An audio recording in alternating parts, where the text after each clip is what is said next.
نظامی نے پنجگنج میں کس میں ہلو ذیشان جی سر پنجگنج میں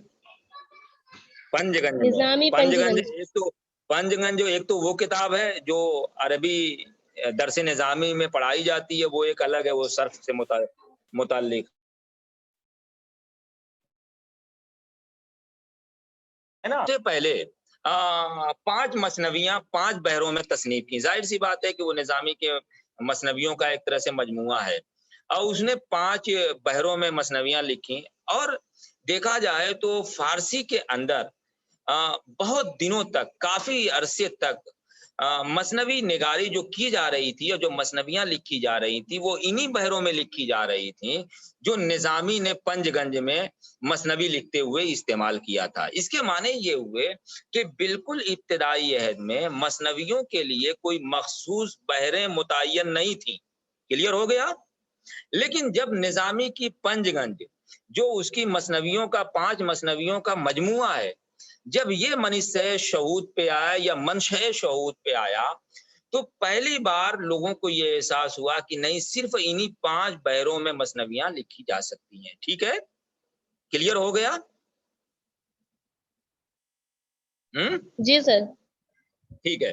اب نظامی کی تقلید میں جب ہم ہندوستان میں دیکھتے ہیں امیر خسرو، ظاہر سی بات ہے کہ سبق ہندی کا، سبق کے معنی کیا ہوتے ہیں؟ سبق نہیں کہہ رہا ہوں، سبق کہہ رہا ہوں۔ ہلو بھائی بولیے، آپ لوگ بولتے نہیں، ایک مسئلہ ہے۔ کائنات صدیقی اور ماریہ ربانی، محمد ذیشان، کچھ تو بولو یار۔ جی سر۔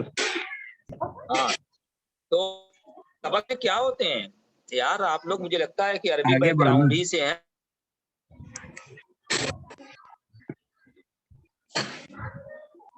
سبق آگے بڑھنا۔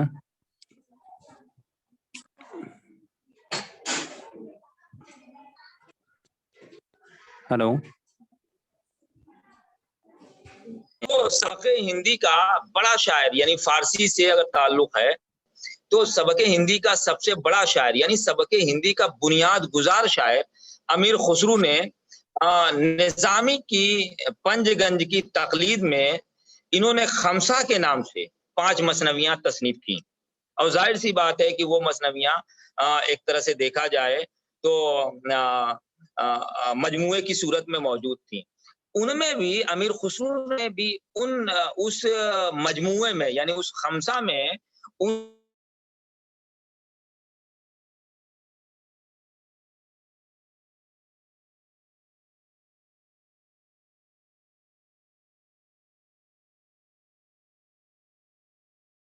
تک جب ہم جائزہ لیتے ہیں تو ہم یہ دیکھتے ہیں کہ دراصل کوئی ایسا قانون نہیں تھا کہ انہی 5 بحروں میں یا بعد میں جا کر انہی 7 بحروں میں آپ کو مثنویاں لکھی ہیں، لیکن لاشعوری طور پر مثنوی نگار شاعروں کے ذہن میں اس طرح کی بات بس گئی تھی اور یہ ذہن نشین ہو گئی تھی کہ انہی 5 یا 7 بحروں ہی میں دیکھا جائے تو مثنویاں لکھیں گے، اس لیے کہ اس میں ایک طرح کی روانی اور ایک طرح سی جو ندی کی سبک روی ہے وہ ان بحروں میں موجود ہے۔ تو کوئی قانون نہیں تھا، کوئی رول اور ریگولیشن نہیں بنا ہوا تھا، یا کسی عروض کے ماہرین نے اور بدائع اور بدائع کے ماہرین نے کچھ اس طرح کا قانون نہیں بنایا تھا، لیکن بنیادی طور پہ ابتدائی عہد سے، یعنی جب نظامی نے پہلی بار پنجگنج میں 5 مثنویاں 5 بحروں میں لکھی ہیں، میں ابھی بتاؤں گا کن بحروں میں لکھی تھی، انہی کی اتباع میں اور انہی کی تقلید میں امیر خسرو نے، سبق ہندی کا سب سے بڑا شاعر، بنیاد گزار شاعر امیر خسرو نے بھی انہی 5 بحروں میں مثنویاں لکھی ہیں۔ تو نظامی کی تقلید میں خمسہ لکھا جن میں 5 مثنویاں تھیں، اس کے بعد فارسی مثنویوں میں 2 اوزان کا مزید اضافہ کیا گیا۔ کتنا؟ کتنے دو اوزان اوزان کا اضافہ کیا؟ 2 اوزان دو کا. اوزان. یہ بہت ٹیکنیکل چیزیں ہیں، اس کو سمجھ لیجئے. میں اگر چاہتا تو سیدھے سیدھے مفہوم اور آغاز اور اس کا ارتقا بتاتا، لیکن یہ ٹیکنیکل چیزیں یہ آپ کو جاننا بہت ضروری ہے. تو اسی جی لیے سر. بار بار آپ کو اس پہ روک رہا ہوں کہ نظامی نے پہلی بار، دیکھیے جب ہم رودکی کے زمانے اور اس کے بعد کے بہت بار، یعنی نظامی کے پہلے کے شاعروں کی مثنویوں کا جب ہم مطالعہ کرتے ہیں تو ہم یہ دیکھتے ہیں کہ اس زمانے میں مثنویوں کے لیے کسی بحر کو متعین نہیں کیا گیا تھا. پہلی بار نظامی نے پنج گنج کے نام سے 5 مثنویاں تصنیف کی. اس لیے فارسی مثنوی نگاروں کے ذہن میں ایک طرح سے یہ بات بس گئی تھی کہ بس انہی 5 بحروں میں ہمیں مثنویاں لکھی جانی چاہیے. اور بعد میں امیر خسرو نے نظامی کے پنج گنج کے اتباع میں اور پیروی میں انہوں نے خمسہ کے نام سے 5 مثنویاں لکھی. لیکن جب ہم امیر خسرو اور نظامی کے بعد ہم دیکھتے ہیں تو جو اس زمانے کے اہم مثنوی نگار تھے انہوں نے 2 مزید بحروں کا اضافہ کیا. گویا جب ہم فارسی مثنوی نگاروں کا جائزہ لیتے ہیں اور فارسی مثنوی کا جائزہ لیتے ہیں تو ہم یہ دیکھتے ہیں کہ فارسی کے جتنے بھی مثنوی نگار ہیں انہوں نے 7 بحروں میں ہی مثنویاں لکھی ہیں. 8ویں بحر میں، یعنی 7 بحروں کے علاوہ کسی اور بحر میں آپ کو مثنویاں فارسی میں نہیں ملیں گی. کلیئر ہو گیا؟ بالکل جی سر. ٹھیک ہے، کلیئر ہو گیا. فوٹو کھینچ لیں.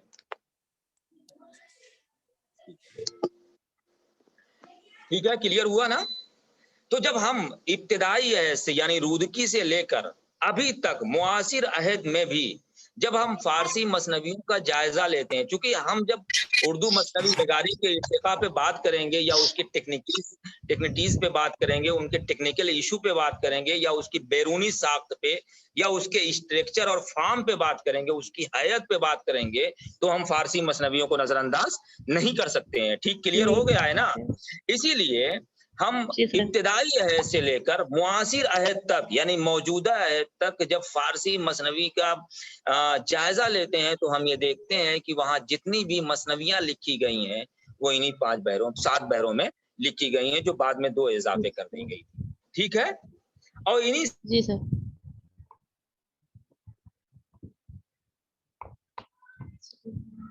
ٹھیک ہے. مفتعل فاعلات کون سی ہے؟ مفتعل فاعلات. ٹھیک ہے. ایک مثنوی ہمارے یہاں لکھی گئی تھی نشاط امید کے نام سے، مولانا الطاف حسین حالی کی مثنوی. پڑھی ہے آپ لوگوں نے؟ کیوں بھائی؟ نہیں سر. ابھی نہیں پڑھی. دیکھیے ایسا ہے کہ بغیر بولے اگر آپ سامنے ہوتے تو ہم تو پوچھتے رہتے. اب یہ ہے کہ چونکہ اب آپ سامنے نہیں ہیں اس لیے آپ لوگوں کا بولنا ضروری ہے تاکہ معلوم ہو کہ آپ لوگ موجود ہیں، ہے نا؟ تو نہیں پڑھے جی ہیں سر. سر. نہیں پڑھیے. ٹھیک ہے. تو جب آپ نشاط امید کا آپ مطالعہ کریں گے تو آپ یہ دیکھیں گے کہ نشاط امید میں جس بحر کا استعمال کیا ہے مولانا الطاف حسین علی نے اپنی مثنوی کے لیے وہ اسی بحر کا استعمال کیا ہے. ٹھیک کلیئر ہو گیا؟ جی سر سر. ابھی آپ کون سے اوزان بتائیں؟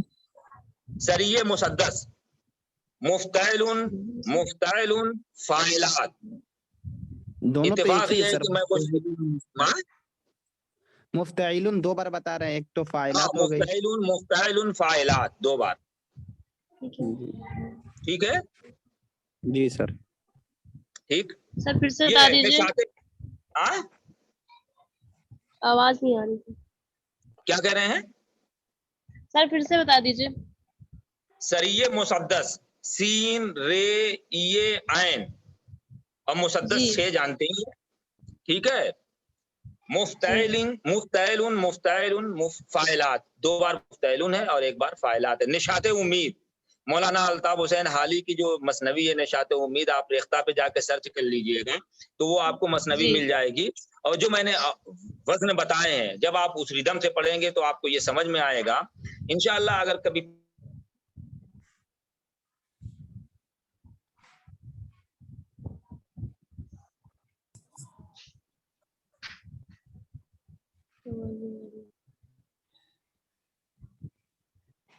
ہیلو.